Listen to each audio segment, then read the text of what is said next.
Channel पे आपका स्वागत है। आज मैं आप लोगों के बीच में सीटेट 2019 में पूछे गए गद्य कहानी लेकर उपस्थित हुआ हूँ, जो संस्कृत विषय से है।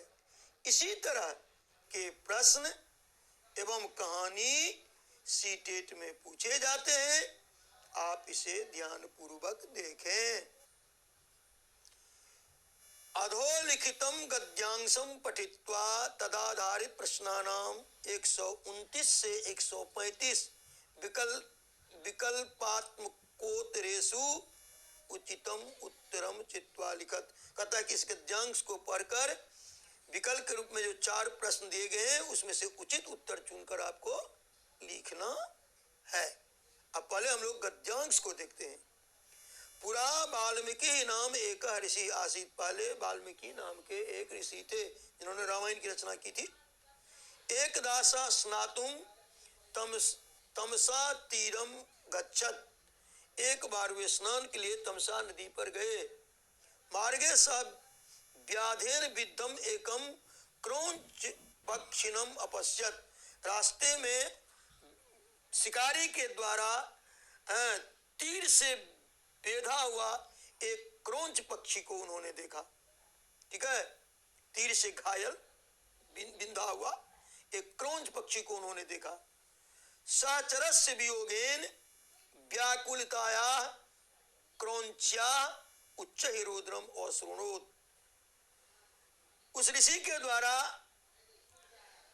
अपने साथी के वियोगजन्य व्याकुलता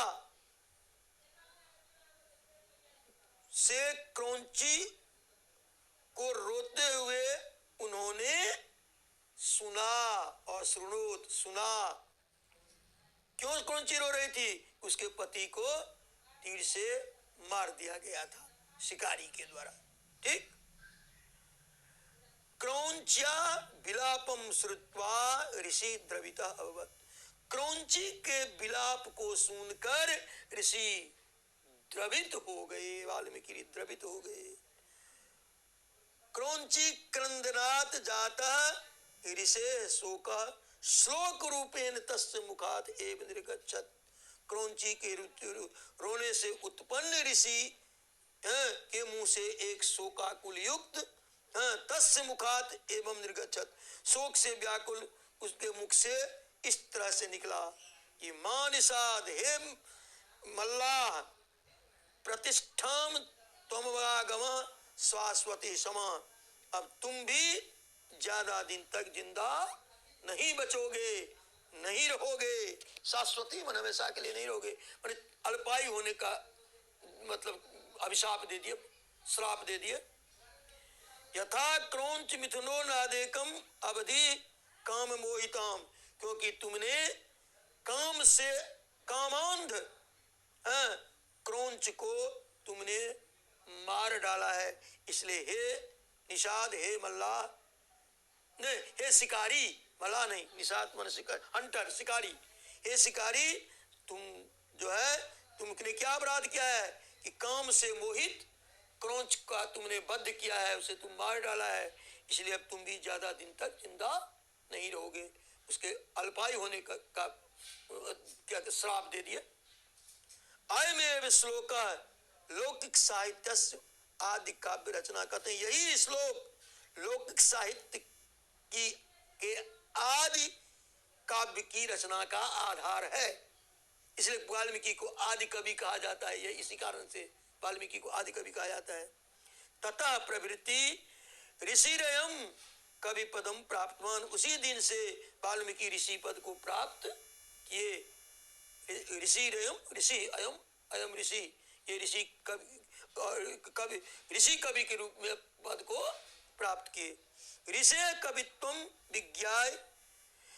ऋषि की कविता को जानकर ब्रह्मा आकाशवाणी आदि सत। ब्रह्मा के द्वारा आकाशवाणी की गई। क्या की गई कि हे ऋषि कुरु रामायणम काव्यम। रामायण काव्य की रचना करो। क्या क्या भविष्यवाणी की गई कि कुरु रामायणम काव्यम, रामायण काव्य की रचना करो। तत्र रामचरित्र वर्णय जेन रामस्य पुण्यम चरित्रम विदित्वा जना शरमार्गस्य अनुसरणम कुरुजु। कहते हैं कि उसमें राम के चरित्र का वर्णन करो, जेन रामस्य पुण्यम चरित्रम विदित्वा, जिससे राम के उज्ज्वल चरित्र, पुण्य चरित्र, पवित्र चरित्र को जानकर जना सन्मार्गस्य अनुसरणम कुरुजु, जिससे लोग क्या करेंगे, सत्य मार्ग का अनुसरण करेंगे। अस्मिन काव्ये रामायण, इस रामायण में पितु आज्ञा पालनम, पिता की आज्ञा का पालन, भातृस्नेह, भाई के प्रति प्रेम, परोपकार, दया, दीन रक्षा, गरीबों की रक्षा, इत्यादीन मानवताया पोषकानि जीवन मूल्यान वर्णितानि सन्ति। इत्यादि मानवता के विकास करने वाले जीवन मूल्यों को वर्णित किया गया है। आइए अब हम लोग इसके प्रश्न की तरफ बढ़ते हैं। 129 कीदृशम क्रौंच पक्षिणम वाल्मीकि मार्गे अपश्यत। किस तरह के क्रौंच पक्षी को वाल्मीकि के द्वारा रास्ते में देखा गया? तो बच्चे ये दूसरा होगा उत्तर, व्याधेन विद्धम, शिकारी के द्वारा तीर से बेधा गया। क्या होगा? व्याधेन विद्धम, शिकारी के 2 नंबर होगा उत्तर, व्याधेन विद्धम, शिकारी के द्वारा बाण से बेधा गया, मारा गया। ठीक है। और इसके बाद है 130 ऋषे शोक केन रूपेण तस्य मुखात निर्गच्छत। ऋषि का शोक किस रूप में उनके मुंह से निकला? तो श्लोक रूपेण, तीसरा उत्तर होगा, श्लोक के रूप में निकला था। मां निषाद त्वम मां शाश्वतिं गमा, अभी पढ़े ना पीछे। ठीक है। श्लोक रूपेण, श्लोक के रूप में निकला। और 131वां प्रश्न है कि ज्ञात्वा इति पदस्य समानार्थक शब्द अनुच्छेदे अस्मिन प्रयुक्ता तो चित्वा लिखत। ज्ञात्वा के लिए समानार्थक शब्द का प्रयोग इस अनुच्छेद में किया गया है। कहता है कि उसको चुन कर लिखिए, वो क्या है? तो विज्ञाय होगा, तीसरा नंबर। क्या होगा? विज्ञाय, जानकर। जो ज्ञात्वा का अर्थ होता है वही विज्ञाय का भी अर्थ होता है, वही समानार्थक शब्द है। ठीक है। और 132वां प्रश्न है कि आदिशत इति पदस्य को अर्थ भवति। आदिशत पद का क्या अर्थ है?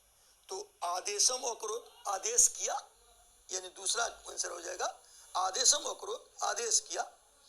133वां प्रश्न है कि भो ऋषि, हे ऋषि, कुरु रामायणम काव्यम इति का वदत।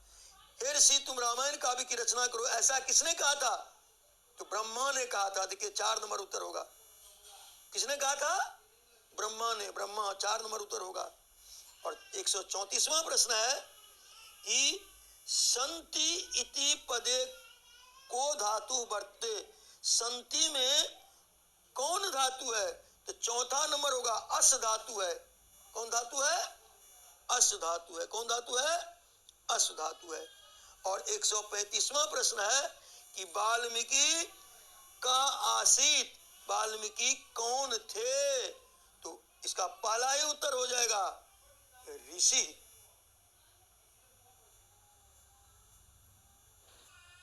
बच्चों, जिस तरह से हमने पढ़ाया है, इसे आप अगर ध्यान से देखेंगे बार बार, तो निश्चित रूप से 30 में से 30 अंक आपको प्राप्त होगा।